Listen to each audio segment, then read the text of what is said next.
علامہ غفور حیدری کی جیکب آباد میں press conference. P D M نے مل کر ضمنی الیکشن لڑے ہیں، قومی اسمبلی کی سیٹوں کی اشد ضرورت ہے، اس حوالے سے حکومت ہمیں ہرانا چاہتی ہے۔ پی ڈی ایم کی پوزیشن ابھی تو بہتر ہے، آگے بھی اللہ مالک ہے۔ تو قومی اسمبلی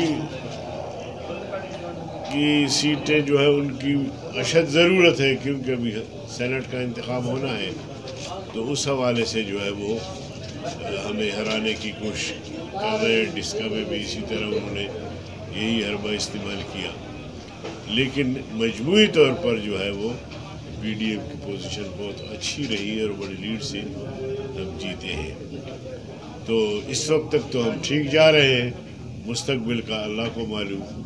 علامہ غفور حیدری نے مزید بتایا کہ جو لوگ اپنے حلقے سے ووٹ لے کے اسمبلی جاتے ہیں اور وہاں ووٹ بھیج دیتے ہیں، ایسے لوگوں کا کیا بھروسہ؟ جو لوگ اپنے حلقے کے لوگوں سے ووٹ لے کر اور پارلیمنٹ میں پہنچتے ہیں، وہ پھر اپنے آپ کو بھی بیچ دیتے ہیں اور اپنے حلقے کے لوگوں کو بھی ایک طرح سے رسوا کرتے ہیں۔ ملک میں اس وقت جو مہنگائی سے غریب کی قوت خرید جواب دے چکی ہے، یہ کہتے ہیں ملک اب صحیح سمت جا رہا ہے، میں اتفاق نہیں کرتا۔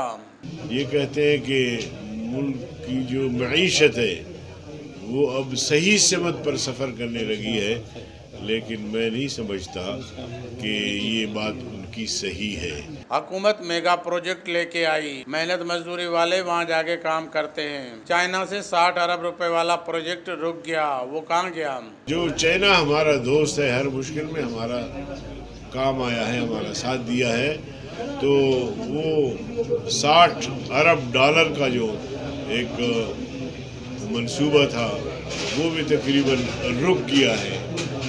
تو پھر غربت کیسے ختم ہو سکتی ہے؟ موجودہ حکومت نے دعوے کیے تھے 50 لاکھ گھر دیں گے، کاروبار دیں گے، اور گھر نوکریاں تو نہیں، انکروچمنٹ کے نام سے لاکھوں لوگوں کو بے گھر کر دیا۔ انکروچمنٹ کے نام سے لاکھوں لوگوں کو بے گھر کیا ہے، ان کے گھر اجاڑ دیے ہیں۔ 10 سال، 15 سال، 20 سال، 30 سال تک لوگ ان گھروں میں رہ رہے تھے، ان گھروں کو انہوں نے بلڈوز کر دیا۔ علامہ غفور حیدری نے بتایا کہ ہمارا 26 مارچ والا پروگرام انشاءاللہ فکس ہے اور انشاءاللہ وہ جلسہ حکومت کو ہلا کے رکھ دے گا۔ کیمرامین شکیل بلوچ کے ساتھ حضور بخش مغیری 11 نیوز، جیکب آباد۔